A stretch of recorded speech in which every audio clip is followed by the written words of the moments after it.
It is the night of August 6, 1943.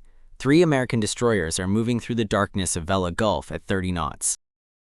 Ahead of them, four Japanese destroyers, carrying troops, completely unaware.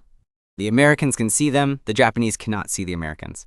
In under 10 minutes, three Japanese destroyers are on the bottom of the Pacific, the fourth is running. Not a single American ship is hit. The Japanese never saw them coming. Everyone knows about the battleships. Everyone knows about the carriers.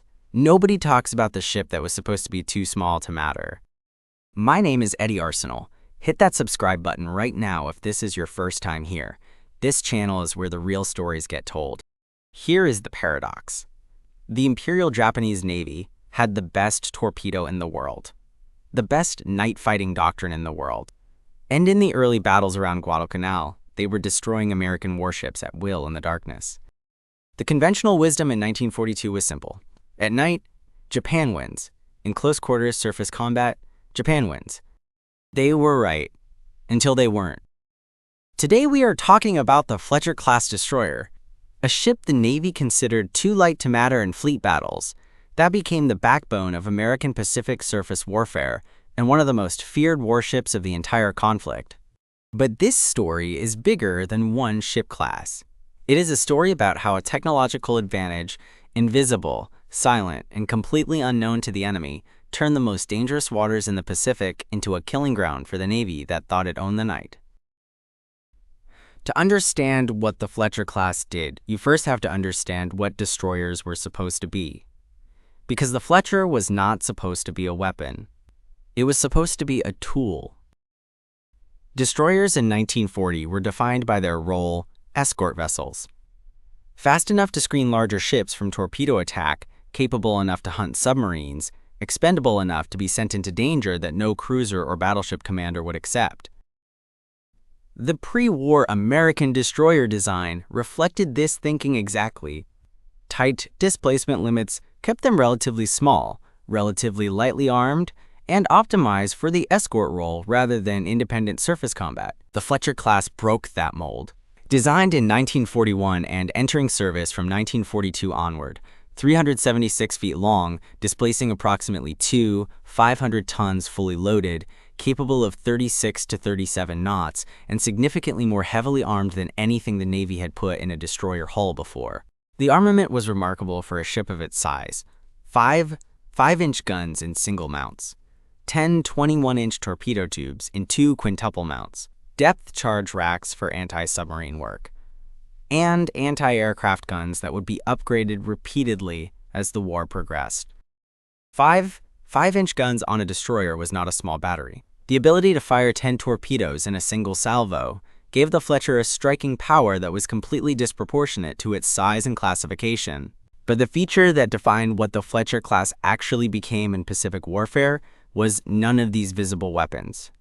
It was a piece of electronic equipment that the Japanese did not have in equivalent form and whose absence would cost them dearly every time they encountered a Fletcher in the dark. Radar. Specifically the SG Surface Search Radar, a microwave band system that gave Fletcher-class destroyers the ability to detect surface contacts at ranges of up to 20 miles, track individual ships, determine their course and speed, and develop a firing solution before any visual contact was possible.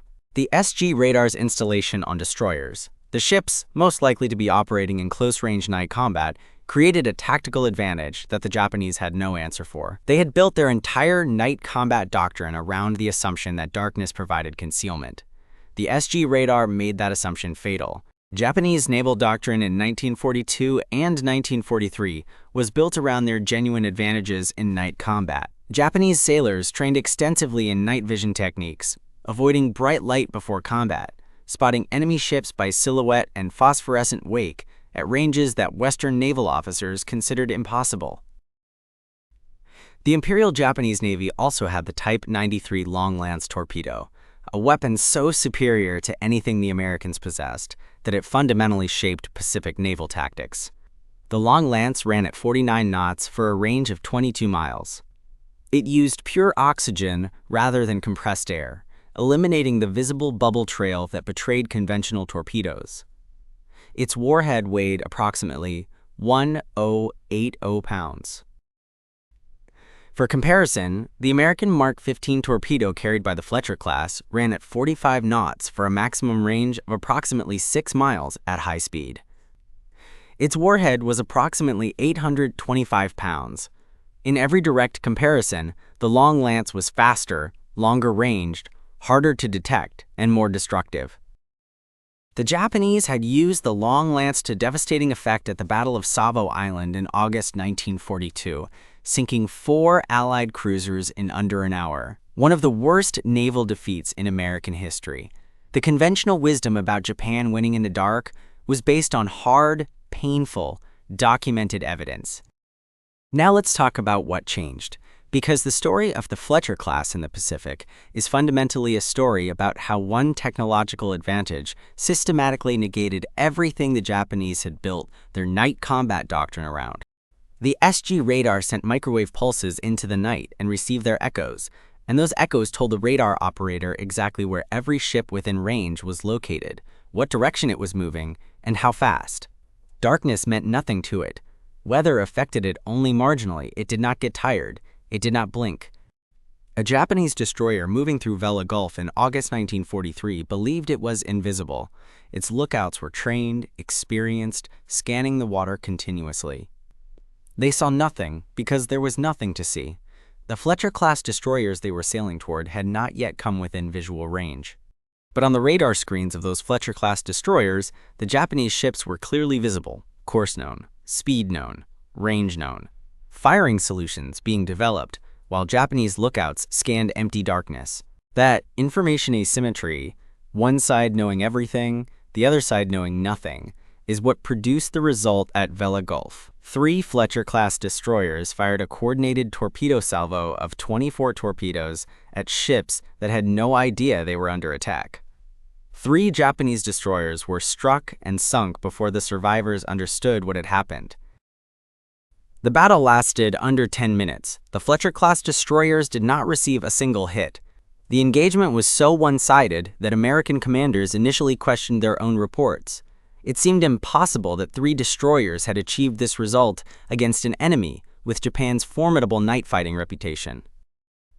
Now let's put Vella Gulf in the broader context of the Guadalcanal campaign, because the Solomon Islands battles of 1942 and 1943 were the crucible in which American surface warfare doctrine was broken, rebuilt, and ultimately transformed into something the Japanese had not anticipated and could not counter.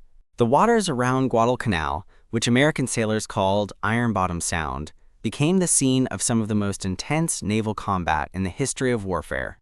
Both sides ran supply convoys to the island under fire. Both sides fought night surface engagements with everything available. The early battles went badly for the Americans. Savo Island was a catastrophe. Cape Esperance produced mixed results despite an American radar advantage that was not yet being used effectively. The technology existed, but the doctrine for using it in night surface combat was still being developed under fire. What the American Navy was doing throughout these catastrophic engagements was learning. Every battle produced after-action reports. Every lesson about radar use, torpedo doctrine, night combat formation, and the Long Lance's characteristics was incorporated into the next set of tactical instructions. By mid-1943, American surface warfare doctrine had been fundamentally transformed. Radar was no longer an accessory to visual combat. It was the primary sensor, and engagements were planned and executed around the information it provided. Destroyers equipped with SG radar were recognized as the ideal ships for night torpedo attacks. The Fletcher-class was perfectly suited to this evolved doctrine. Its speed allowed aggressive maneuvering once a radar contact was established. Its torpedo battery allowed a devastating first strike before the enemy could respond. Its gun battery allowed it to finish damaged targets. And its radar allowed it to do all of this in conditions where Japanese night combat advantages were completely neutralized. Now let's talk about the men who sailed the Fletcher-class, because the tactical picture becomes human when you understand what life aboard a destroyer in the Pacific actually meant. A Fletcher-class destroyer had a crew of approximately 330 officers and enlisted men, living in a 376-foot ship moving at 30 to 36 knots through waters that contained submarines, mines, aircraft, and enemy surface ships simultaneously. Space was measured in inches. Privacy was essentially non-existent. The ship vibrated constantly at high speed. The Navy's phrase for destroyer duty was the tin can Navy. Tin can being the sailors, affectionate and accurate description of their ship's relatively thin hull plating. One torpedo hit, one bomb hit in the right place. That was all it took. They knew it, they went to sea anyway. Watch schedules during combat operations were brutal. 4 hours on, 4 hours off. In theory. In practice, general quarters could be called at any moment. A destroyer running at high speed through enemy waters for 18 hours did not offer restful, off-watch periods. Sustained exhaustion became the baseline condition of Pacific destroyer service. The radar operators who sat in darkened compartments, staring at circular displays, tracking contacts, reporting ranges and bearings, providing the information that determined whether the crew lived or died, were some of the most important sailors on the ship, and some of the least visible. Their skill was as decisive as any gun or torpedo. Now, let's talk about the USS Johnston, DD 557, because her story is one of the most remarkable single-ship actions in the history of naval warfare, and it belongs at the center of any account of what the Fletcher-class was capable of. October 25, 1944. The Johnston is operating with Taffy 3, a group of small escort carriers and destroyers off the island of Samar in the Philippines. Their mission is air support for the Leyte Gulf landings. They are not a combat surface force. Then Japanese center force appeared on the horizon, 4 battleships including the Yamato, the largest battleship ever built, 6 heavy cruisers, 2 light cruisers, 11 destroyers, bearing down on Taffy 3 at full speed. Taffy 3 was outgunned by a margin that naval officers still struggle to express adequately. The Yamato alone displaced 72,000 tons and carried 9 18.1-inch guns, each shell weighing 200 pounds. The Johnston displaced 2 500 tons and carried 5 5-inch guns. Commander Ernest Evans did not wait for orders. He turned the Johnston toward the Japanese fleet and increased to flank speed. He told his crew they were going to fight. He did not suggest survival was the likely outcome. The Johnston charged the Japanese fleet alone. It fired its torpedoes at the heavy cruiser Kumano, hitting and disabling her. It then turned and began making smoke to screen the escort carriers, drawing Japanese fire onto itself to protect the ships behind it. For the next 2.5 hours, the Johnston fought the entire Japanese center force, hit repeatedly by shells from battleships and cruisers, losing power, losing steering, still firing with whatever guns still functioned, shooting at ships whose armor her 5-inch shells could not meaningfully penetrate, simply to draw their attention away from the escort carriers. The Johnston sank at approximately 10:10 a.m. Commander Evans went down with his ship. Of her crew of 330 men, 186 survived. 141 died. A Japanese destroyer captain, watching the Johnston fight, was seen to salute as she sank. That salute, from an enemy officer to a ship that had fought his entire fleet with suicidal aggression to protect the men behind her, speaks to something that transcends national loyalty or military calculation. It speaks to what human beings recognize in each other when they witness genuine courage. Commander Evans received the Medal of Honor posthumously. The Johnston received the Presidential Unit Citation. But the numbers, 141 dead, 1 destroyer against 4 battleships, tell a story that no citation can fully contain. Now let's talk about the Fletcher-class and its anti-aircraft role, because by 1944, the destroyer's ability to shoot down aircraft had become as important as its ability to fight surface targets, and the kamikaze changed the nature of that challenge completely. The kamikaze, the deliberate crash of a manned aircraft into a ship, was a threat that no existing defensive system had been designed to counter. A conventional attack could be disrupted by hitting the aircraft before weapons release. A kamikaze attack could only be stopped by destroying the aircraft before impact, and some would always get through. The Fletcher's anti-aircraft battery was upgraded repeatedly through the war. Early Fletchers carried modest 20mm and 40mm weapons. Mid-war refits dramatically increased the density of automatic weapons. Combined with the VT proximity fuse, which detonated a 5-inch shell automatically when it passed within lethal range of an aircraft, the Fletcher's anti-aircraft capability became genuinely formidable. Fletcher-class destroyers serving as radar pickets during the Okinawa campaign in 1945 faced the most intense kamikaze attacks of the war, positioned far from the main fleet to provide early warning and to absorb attacks that might otherwise reach the carriers and transports. The radar picket station was the most dangerous assignment in the Pacific by the spring of 1945. 15 American destroyers were sunk by kamikaze attacks during the Okinawa campaign. Dozens more were damaged. The men on radar picket duty knew that the next wave could appear on their screens at any moment, that they were the designated target, and that some of the aircraft in that wave would get through regardless of everything they did. Now let's talk about the amphibious support role, because the Fletcher's contribution to the Pacific Island hopping campaign went far beyond surface combat and anti-aircraft defense.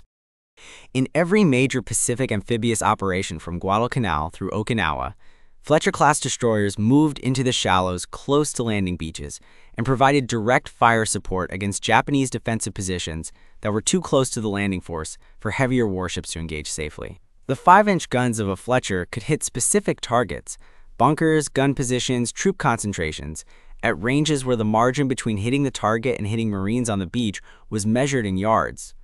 Fletcher-class destroyers also served as the primary search and rescue vessels for downed pilots throughout the Pacific, a role that saved hundreds of aviators who would otherwise have been lost. A pilot who ditched near a Japanese-held island was in immediate danger from both the environment and from Japanese forces.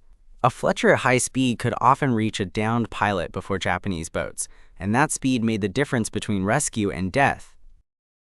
Now let's talk about production, because 175 Fletcher-class destroyers represent an industrial achievement that shaped not just the Pacific War, but the post-war Navy in ways that are still visible today. The Fletcher-class was produced simultaneously by multiple shipyards: Bath Iron Works in Maine, Federal Shipbuilding in New Jersey, Bethlehem Steel in multiple locations, and Puget Sound Navy Yard in Washington. At peak production, a Fletcher could be completed in approximately 6 months from keel laying to commissioning. Japan was building destroyers. America was building them faster than Japan could sink them. That production reality, not any single battle, not any single ship, was the foundation on which Pacific naval supremacy was built.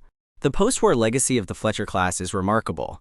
Many served in the Korean War, the Vietnam War, and with allied navies well into the 1970s. Several served with the Taiwanese Navy into the 1990s. A design that entered service in 1942 was still performing naval missions 50 years later.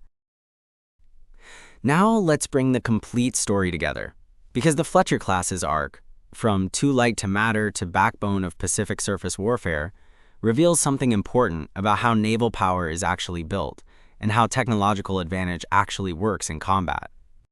The Japanese Navy entered the Pacific War with genuine advantages: the long-lance torpedo, superior night combat doctrine, experienced crews, and the confidence that came from a force specifically optimized for close-range night combat. Those advantages were real. They produced real victories in the early battles. But those advantages were built on an assumption that proved fatal: that darkness would continue to equal invisibility. That experience and training would continue to provide the information advantage that the long lance's range required to be effective. Radar destroyed that assumption. When the SG radar went to sea on Fletcher-class destroyers in quantity during 1943, the darkness stopped being Japan's ally and became Japan's liability. Ships they could not see were tracking them, developing firing solutions, and launching torpedoes before the first Japanese lookout had any reason to raise an alarm. The Fletcher-class was the delivery system for that advantage, combining the radar, the torpedo battery, the speed, and the gun armament into a package that could exploit the information the radar provided at exactly the moment and in exactly the conditions where it mattered most. And behind every radar screen, every torpedo mount, every 5-inch gun, every engine room, was a tin can sailor. Who knew his ship could be sunk by a single hit? Who knew the waters had already claimed dozens of American ships? Who went to sea anyway, night after night, operation after operation? Now let's give the Fletcher-class its complete final assessment. Tactically, it turned American radar advantage into tactical reality at the surface combat level. The SG radar's advantage existed on paper before the Fletcher put it to sea in quantity. The Fletcher made it real, made it decisive, and made it the foundation of American night surface combat doctrine from 1943 to the end of the war. Strategically, 175 Fletcher-class destroyers provided the escort, the fire support, the anti-aircraft defense, the search and rescue, and the surface combat capability that sustained every major Pacific operation, from Guadalcanal to the shores of Japan itself. No single warship type did more different things, and more different places, across more years of the Pacific War. For the men who sailed them, 4 hours on, 4 hours off, in a ship vibrating at 35 knots through waters that were trying to kill them from every direction. The Johnston's crew, the radar picket sailors at Okinawa, the men who pulled aviators from the water at 35 knots. They served in the ship nobody expected to matter, and they made it matter everywhere. The Fletcher-class destroyer, too small, they said. Too light, they said. Then it turned on its radar, saw everything the darkness was hiding, and showed the Imperial Japanese Navy what happens when the ship that was supposed to be invisible can suddenly see, and everything it can see cannot see it back. Drop a comment telling me, did you know about the Johnston's action at Lake Gulf before today?